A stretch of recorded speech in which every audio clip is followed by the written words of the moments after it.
Bien, vamos a comenzar. En este capítulo vamos a ver la estática.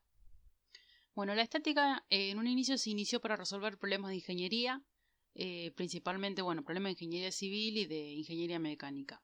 Se inventó como respuesta a situaciones en las que se quería saber qué fuerza actúa sobre un determinado cuerpo. A grandes rasgos, digamos que si la fuerza que actúa sobre un cuerpo es muy grande, el cuerpo se puede romper. Entonces muchas veces vamos a necesitar poder calcular esa fuerza que actúa para saber si el cuerpo va a poder soportarlo o no. Un claro ejemplo de esto es para que ustedes entiendan este concepto es, imagínense, un ejemplo de física estática podría ser un simple semáforo. Nosotros nos cruzamos los semáforos de manera diaria y el semáforo ¿cómo se encuentra? El semáforo se encuentra colgado, en este caso estamos viendo uno que está sostenido por medio de dos alambres, digámosle, que ejercen una tensión suficiente para que el semáforo no se caiga. El grosor del alambre se va a calcular en función de la fuerza que tiene que soportar. Y esa fuerza va a depender en este caso del peso del semáforo, ya que el alambre se puede romper si el peso del semáforo es muy grande. El cálculo de la fuerza que actúa sobre un objeto es un problema de estática. Otro ejemplo es también, por ejemplo, los edificios que tienen una estructura de muchos pisos para arriba están soportados por las columnas de abajo. Así que es muy importante saber cuánto va a pesar el edificio para saber cómo tiene que ser la base de ese edificio, los cimientos. Bien, estos son algunos de los ejemplos. Después, por ejemplo, también tenemos los puentes, los carteles de publicidad de los negocios, etc. Bueno, vos cuando te dan un problema para resolver de estática, te van a presentar un cuerpo que van a tener un montón de fuerzas aplicadas. Y para resolverlo vos vas a tener que calcular cuánto vale alguna de esas fuerzas. En estática siempre, todo el tiempo vamos a hablar de fuerzas. Ahora, ¿qué es una fuerza? Bien, para que entiendas eso, te voy a dibujar este ejemplo. En esta situación tenemos una caja, podría ser cualquier cosa, una cocina, una heladera, un mueble, algo muy pesado. Vamos a representarlo por una caja, cualquier objeto. Y en la situación es la siguiente. Una persona quiere mover ese objeto. Resolver un problema en estática quiere decir calcular cuánto vale alguna de esas fuerzas. Ahora, ¿qué es una fuerza? Bien, es la acción que uno ejerce con la mano cuando empuja algo o tira de algo. Empujar, tirar o arrastrar es ejercer fuerza. En este caso sería la acción de la persona queriendo empujar el objeto o caja. Nosotros esta acción la vamos a representar poniendo una flechita para el mismo lado para donde va la fuerza. En este caso la persona está empujando el objeto hacia la derecha. Por eso pongo una flecha hacia la derecha, F. Otro concepto. Hay un tipo de fuerza que siempre aparece en los problemas de estática que es la fuerza peso. Ya que la Tierra atrae las cosas y hace que las cosas caigan. Entonces nosotros esta fuerza la llamamos peso. Vamos a suponer este ejemplo. Yo sostengo un libro con mi mano y lo suelto. Suelto el libro y el libro va a tender a caer al piso. Eso es lo que va a pasar después, ¿no? De unos segundos, un tiempo, depende de la altura a la que yo le estoy tirando, el tiempo que le va a tomar. Bien, pero va a caer. Eso es por la fuerza peso. La Tierra siempre atrae las cosas que se caigan. Y esto en física lo representaríamos así. Va a tener un... Acuérdense siempre que la flecha que representa la fuerza tiene que ir en sentido y dirección como es la fuerza. En este caso cae, así que apunta para abajo. Y le vamos a poner P, porque en este caso la fuerza es peso. Vamos a hacer otro ejemplo con un ladrillo.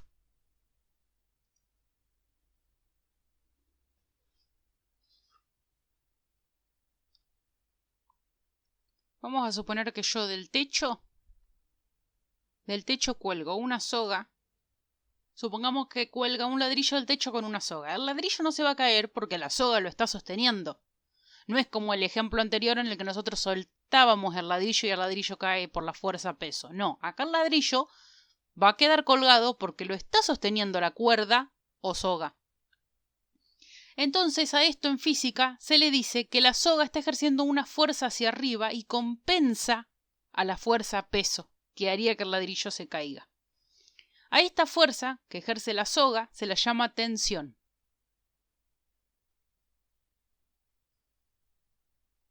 y se representa en física así. Ustedes tienen su ladrillo y justo en el centro ustedes van a tener la fuerza que va a ejercer la soga, que dijimos que se llama tensión, y por otro lado la fuerza que va a estar haciendo el ladrillo por caerse, pero no se cae. Esta fuerza era, recuerden, la fuerza peso. Es la fuerza que ejerce la Tierra que hace que las cosas se caigan. O tienden a caer en este caso. Bien. Ya aprendimos dos fuerzas. Aprendimos lo que es fuerza y aprendimos la fuerza peso y la fuerza tensión. Ahora vamos a ver fuerzas concurrentes. A veces también se las llaman fuerzas copuntuales. Cuando todas las fuerzas que actúan sobre un cuerpo pasan por un mismo punto, se dice que esas fuerzas son concurrentes. Es decir, concurren a un mismo punto. Bien, nosotros tenemos una caja sobre un piso. Ellos son un ejemplo de fuerzas copuntuales, porque todas salen del mismo punto.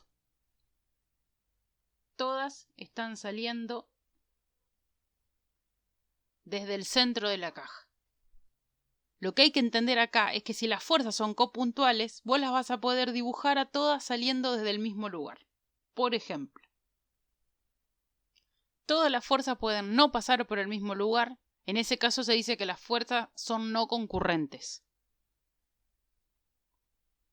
Recuerden que se podía decir copuntuales o concurrentes. Bueno, cuando todas pasan por el mismo lugar son concurrentes, cuando no, todas pasan por el mismo lugar, se les dice no concurrentes. Bien, continuamos. En este capítulo vamos a ver el sistema de fuerzas y fuerza resultante. Bueno, un sistema de fuerzas es un conjunto de fuerzas aplicadas sobre un cuerpo y la suma de todas esas fuerzas se la llama como fuerza resultante o simplemente resultante. Y para que se den una idea de esto, siempre tratándoles de llevar algún ejemplo de la vida real, por ejemplo, imagínense que tienen un auto se detuvo, un auto se paró y hace falta arrancarlo. Para eso, 3 personas se ponen a empujar el auto. Para calcular la fuerza que le están aplicando al empujar el auto para que el auto se mueva, yo podría sumar las fuerzas que aplica la persona 1, la persona 2 y la persona 3 y obtendría así la fuerza resultante. Ojo y atención a que decir sumar todas las fuerzas no quiere decir que es una simple suma como se hacen con los números, ya que las fuerzas se suman como vectores.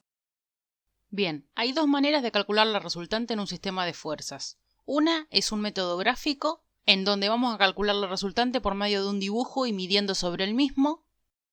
Y la otra es un método más analítico, en donde vamos a calcular la resultante de una forma más teórica haciendo cuentas.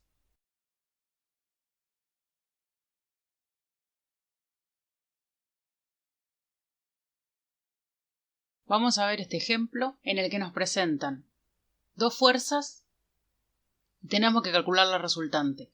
Fíjense que son fuerzas concurrentes porque las dos salen del mismo punto. Bien, tenemos la fuerza 1 de 3 kilogramos fuerza y la fuerza 2 de 2 kilogramos fuerza. La fuerza 2 tiene un ángulo de 30 grados. Recuerden que para calcular la fuerza resultante tenemos que sumar las fuerzas, pero no como número. No es que decimos, bueno, 2 más 3. No. Se la suman como vectores. Para eso tenemos que tener en cuenta el módulo de la fuerza y el ángulo. Bien, un modo gráfico de resolver la resultante es por el método del paralelogramo. En este método se procede a graficar las fuerzas que nos hayan dado a escala y luego vamos a completar un paralelogramo dibujando los segmentos faltantes, paralelos a las fuerzas que ya tenemos. Finalmente vamos a dibujar la resultante partiendo desde el punto de aplicación en común de las fuerzas hasta el extremo opuesto del paralelo formado. Vamos a calcular el ángulo con el que queda la resultante con un transportador y el módulo midiéndolo con regla en el dibujo. Bueno, lo primero que nosotros vamos a hacer es, vamos a marcar qué escala vamos a usar. Entonces nosotros para este caso vamos a decir, podríamos agarrar cualquiera de los dos, yo quiero agarrar F1 y voy a decir, bueno, bien, 3 kilogramos fuerza va a ser igual a 3 centímetros. Entonces mi escala va a ser 3 kilogramos fuerza igual a 3 centímetros.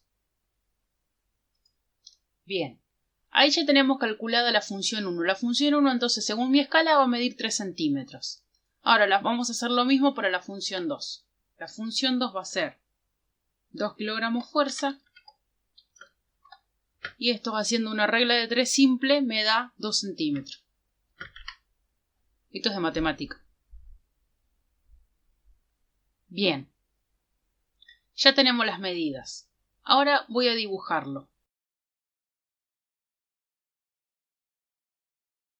Bueno, vamos a proceder entonces a hacer el dibujo a escala. Yo puedo llegar a tener un margen de error al hacerlo de manera digital, pero bueno, ustedes lo hacen en hojas.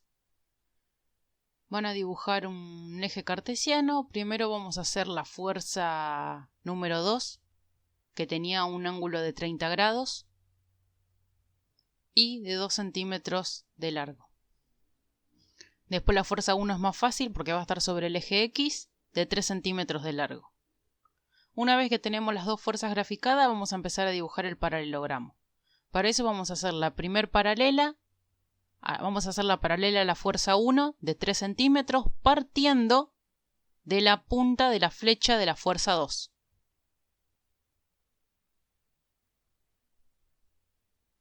Ahí la dibujamos.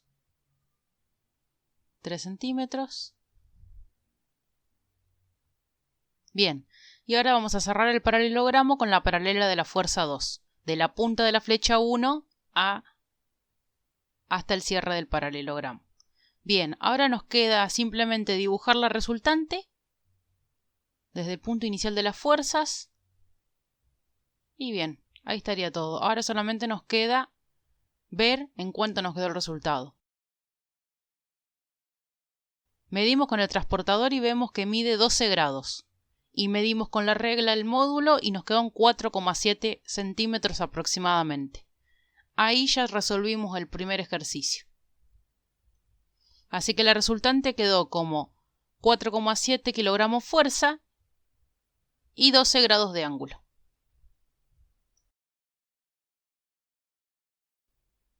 Bien, continuamos. Ahora, para ver el tema siguiente de física, necesito hacer un repaso de trigonometría. Es lo que vamos a aprovechar y ver en esta sección. Bien, vamos a repasar un poco seno, coseno y tangente. Cuando nosotros tenemos un triángulo rectángulo, que es cuando tiene un ángulo de 90 grados, sabemos que tenemos, la hipotenusa, el cateto adyacente y el cateto opuesto, y por medio de varias funciones trigonométricas deducimos estas funciones, que es la que necesito que recuerden. El seno del ángulo va a ser igual al opuesto sobre la hipotenusa.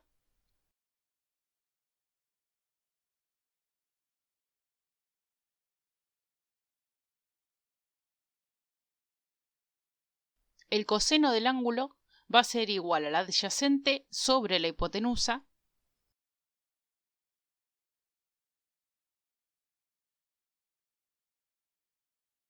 Y la tangente del ángulo va a ser igual al opuesto sobre la adyacente.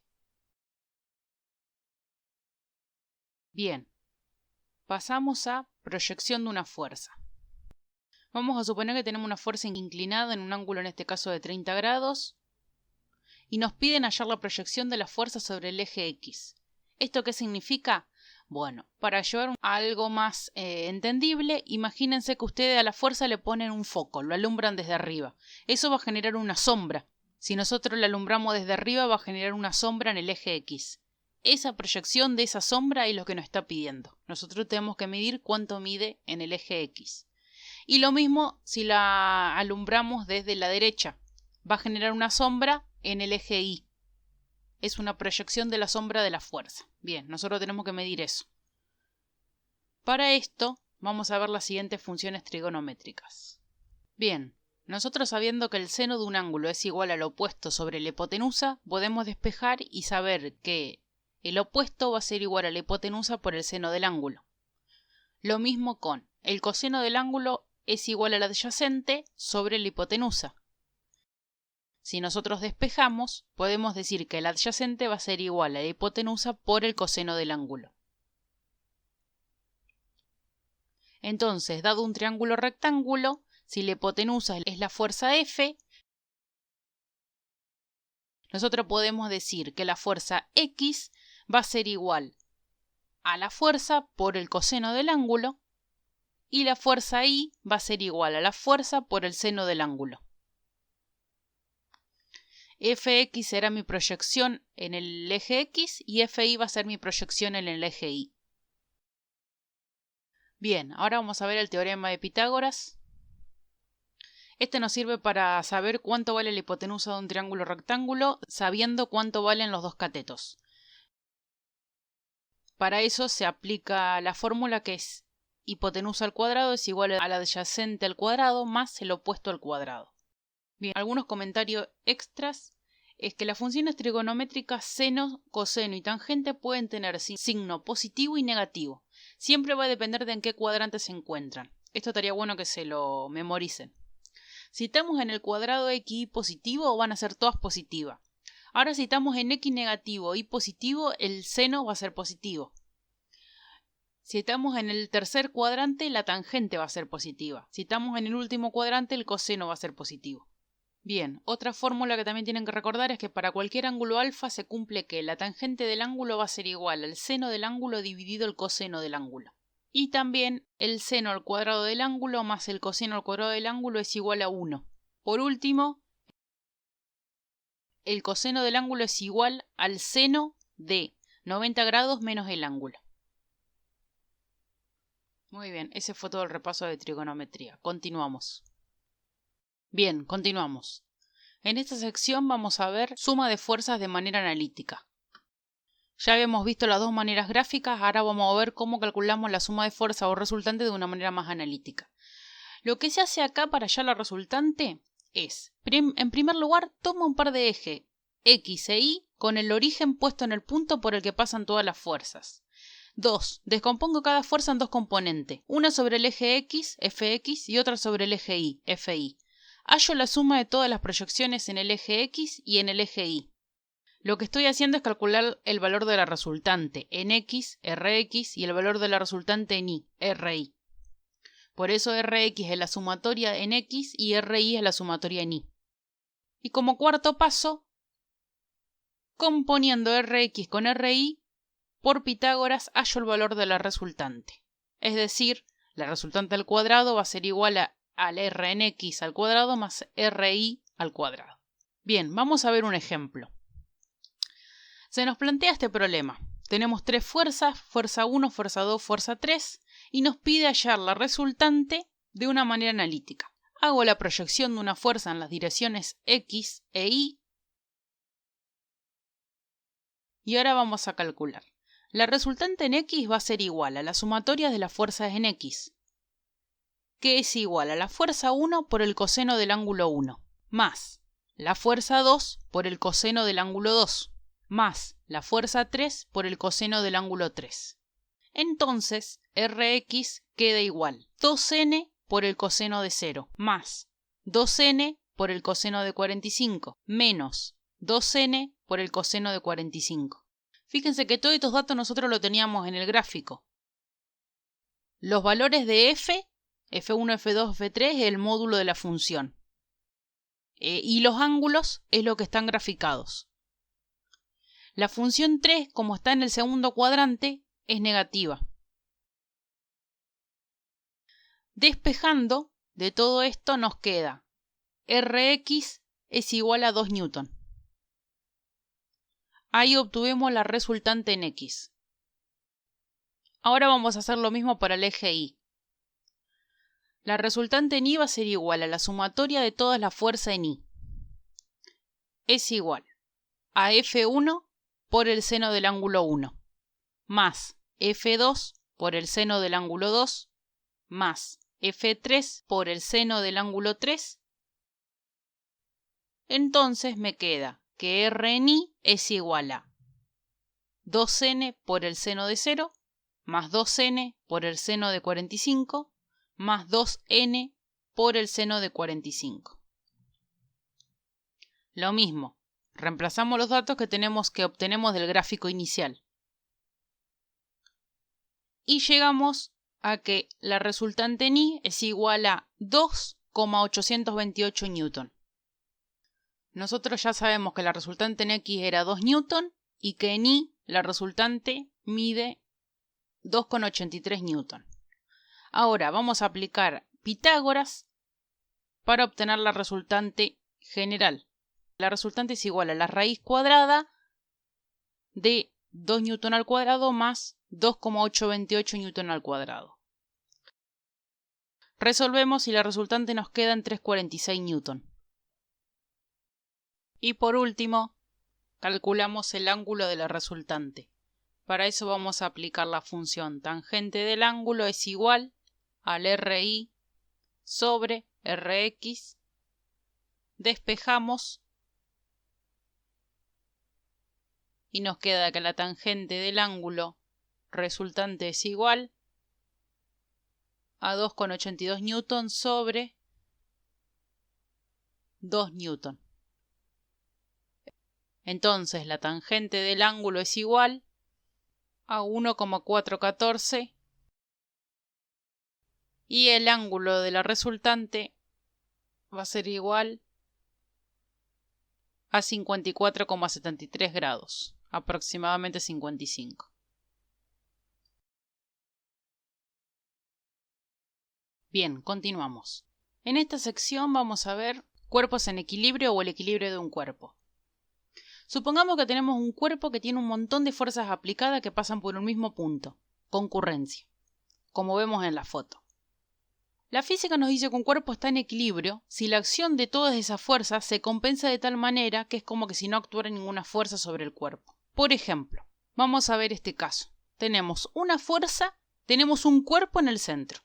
Una fuerza de 10 newton que empuja el cuerpo hacia la derecha y otra fuerza de 10 newton que empuja el cuerpo hacia la izquierda. Este cuerpo está compensado, es decir, se mantiene en equilibrio, porque las dos fuerzas son iguales y opuestas. Vamos a ver el siguiente caso. Este otro cuerpo también está en equilibrio, tiene 3 fuerzas del mismo peso. Si nosotros buscáramos la resultante por el método del polígono, verían que se daría un polígono cerrado y la resultante es 0. El cuerpo está en equilibrio. Y ahora vamos a ver un tercer caso. En este caso tenemos un cuerpo que tiene una fuerza 1 de 10 newton hacia arriba, una fuerza de 2 de 10 newton hacia abajo. Hasta ahí podríamos decir que el cuerpo está equilibrado, porque serían fuerzas del mismo módulo y con sentido de contrario. Pero este cuerpo tiene una tercera fuerza hacia la izquierda de 5 newton, y esa es la fuerza que lo quita del equilibrio. Este cuerpo está en movimiento y va a tender a moverse hacia la izquierda por la fuerza número 3. Decimos que este cuerpo no está en equilibrio. En estática siempre vamos a trabajar con cuerpos que están quietos. En la física se dice que un cuerpo está en equilibrio si la suma de todas las fuerzas que actúan sobre él valen 0. Otra manera de decir lo mismo es que si un sistema de fuerzas copuntuales está en equilibrio, su resultante tiene que ser 0. Es decir, la sumatoria de las fuerzas es 0. Esto también nos lleva a que la sumatoria de fuerzas en X tiene que ser en 0 y la sumatoria de fuerzas en Y tiene que ser 0. Vamos a ver este ejemplo. Dos fuerzas concurrentes F1 de 60 newton y F2 de 100 newton forman entre sí un ángulo de 70 grados. Para obtener un sistema de fuerzas en equilibrio se aplica una fuerza F3. ¿Cuánto debe valer aproximadamente el módulo de F3 y el ángulo que forma dicha fuerza con F1? Bien, lo primero que vamos a hacer es graficar este problema. Ahí lo vemos graficado. Ahora, vamos a tomar la fuerza de 60 newtons en el eje X para ser más fácil. Planteamos la suma de fuerzas en el eje X y en Y para sacar la resultante. La sumatoria de las fuerzas en el eje X va a ser igual a 60 newton más 100 newton por el coseno de 70. Todo esto va a ser igual a 94,202 newton. Y ahora vamos a plantear la sumatoria de fuerzas en el eje Y. Para eso vamos a hacer 100 newton por el seno de 70. Esto va a ser igual a 93,969 newton.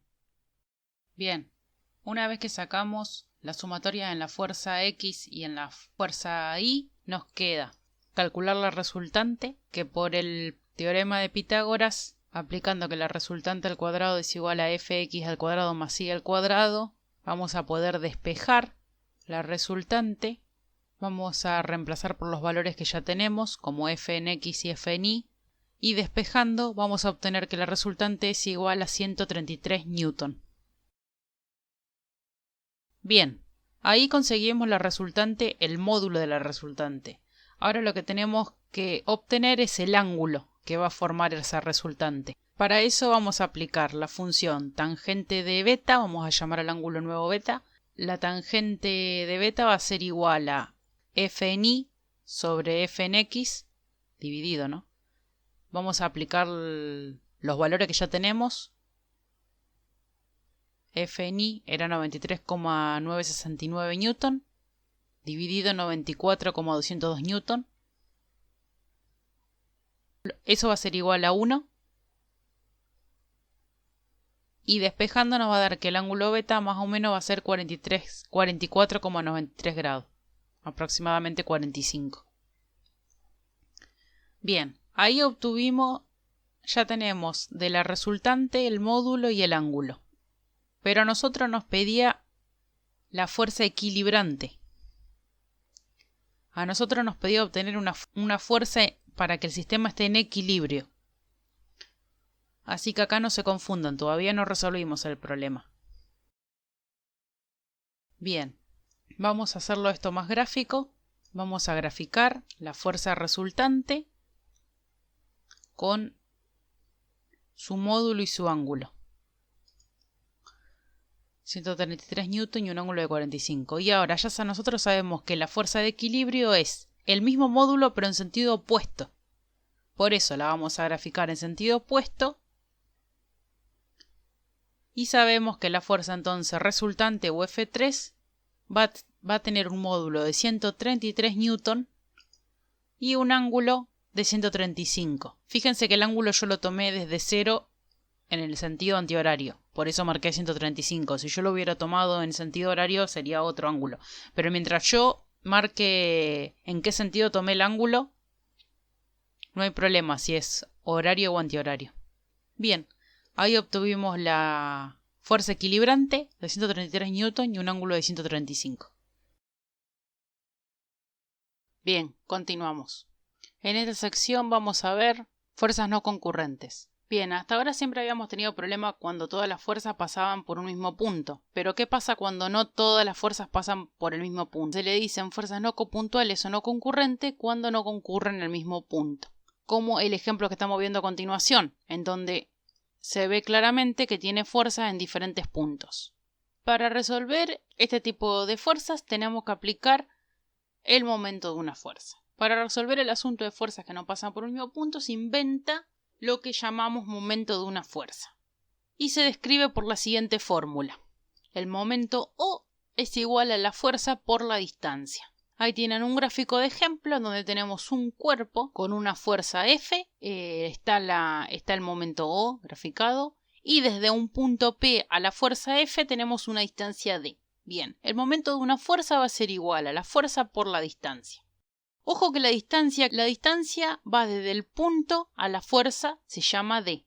Y F es la componente de la fuerza en forma perpendicular a D. Ojo con eso y cuidado. Porque puede resultar que les den para calcular el momento de una fuerza, pero la fuerza va a estar inclinada. En ese caso ustedes tienen que calcular la fuerza en X y la fuerza Y y utilizar la que requieren en ese momento y siempre tiene que ser perpendicular a la distancia. En este caso, como vemos en el ejemplo en pantalla, entonces el momento de una fuerza nos va a quedar como Fi por D. Y luego tenemos que ver el tema del sentido del momento de una fuerza. Eso es algo que ustedes van a determinar al iniciar el ejercicio siempre por conveniencia. Fíjense este ejemplo, tenemos un disco con una fuerza F, yo le digo que va a girar en el sentido horario. Y entonces el disco va a girar de esa forma, como vemos en el ejemplo. Caso contrario, tengo otro disco con una fuerza F, pero yo le digo que va a girar en el sentido antihorario. Y el disco va a girar para ese lado. Un consejo es que usan la siguiente convención. Antes de empezar el problema, en la hoja marquen cuál es el sentido que ustedes van a elegir como positivo, ya sea el antihorario o el horario. Bien, en esta sección vamos a ver si el momento de una fuerza puede ser cero y también el equilibrio. Ahora vamos a ver si el momento de una fuerza puede ser cero. Para eso vamos a ir a la fórmula del momento de una fuerza, que ya vimos que es igual a la fuerza por la distancia. Es decir, para que el momento de una fuerza sea cero, debería ser F igual a 0 o D igual a 0. Si F es igual a 0, no hay momento porque no hay fuerza aplicada. Ahora, si D es igual a 0, quiere decir que la fuerza pasa por el centro del momento. Ahora vamos a ver la condición de equilibrio. Supongamos el caso de un cuerpo que tiene aplicadas muchas fuerzas que todos pasan por un punto. Por ejemplo, el que vemos en pantalla. Este ejemplo ya lo habíamos visto, está en equilibrio. Para estos casos de fuerzas concurrentes, la condición para que estuviera en equilibrio era que toda la suma de todas las fuerzas que actuaban fuera 0. Es decir, que el sistema tenga una resultante nula. Y se escribía que la sumatoria de f en x es 0 y que la sumatoria de f en y es 0. Bien, si nosotros analizamos un poco qué nos quiere decir esto, deducimos que la resultante sea 0 solo nos garantiza que el cuerpo no se traslade. Es lo único que nos va a garantizar. Pero en los casos de cuerpos no concurrentes, es decir, que no todas las fuerzas pasan por un mismo punto, puede ser que la resultante sea 0, que el cuerpo no se traslade, pero que el cuerpo podría estar girando. Vamos a verlo con un ejemplo. Fíjense, nosotros acá tenemos un cilindro con una fuerza de 1 newton hacia arriba, una fuerza de 1 newton hacia abajo y una distancia de 1 metro. Si nosotros calculamos la resultante de este cuerpo, que es no concurrente, la resultante nos va a dar 0, pero el cuerpo gira, porque sí tiene momento de una fuerza. En este dibujito la resultante es 0, sin embargo la barra está girando. Esto es lo que se llama cupla o par. Una cupla son dos fuerzas iguales y de sentido contrario separadas por una distancia d. La resultante de estas fuerzas es 0, pero su momento no. Al actuar una cupla sobre un cuerpo, el objeto gira pero no se traslada. Es decir, lo que pasa en los sistemas concurrentes, que la resultante en 0 nos asegura que el cuerpo no se traslada, acá sí pasa. Pero en un sistema no concurrente no nos asegura que no gire, porque ya estamos viendo un claro ejemplo de que sí gira. No se traslada, pero el cuerpo sí gira. Por lo que se agrega una nueva condición de equilibrio para sistemas no concurrentes. Esta condición es que el momento total que actúa sobre el cuerpo tiene que ser 0. Es decir, la sumatoria de todos los momentos tiene que ser igual a 0. Esto va a ser lo que nos impida que la barra gire. Así que finalmente, para que esté en equilibrio un cuerpo que tiene un montón de fuerzas aplicadas que no pasan por un mismo punto, se debe cumplir 3 cosas. Que la sumatoria de todas las fuerzas en x sea 0, esto nos va a garantizar que no haya traslación en x. Que la sumatoria de todas las fuerzas en y sea 0, esto nos va a garantizar que no haya traslación en y. Y que la sumatoria de todos los momentos sea 0, y esto nos va a garantizar que no haya rotación.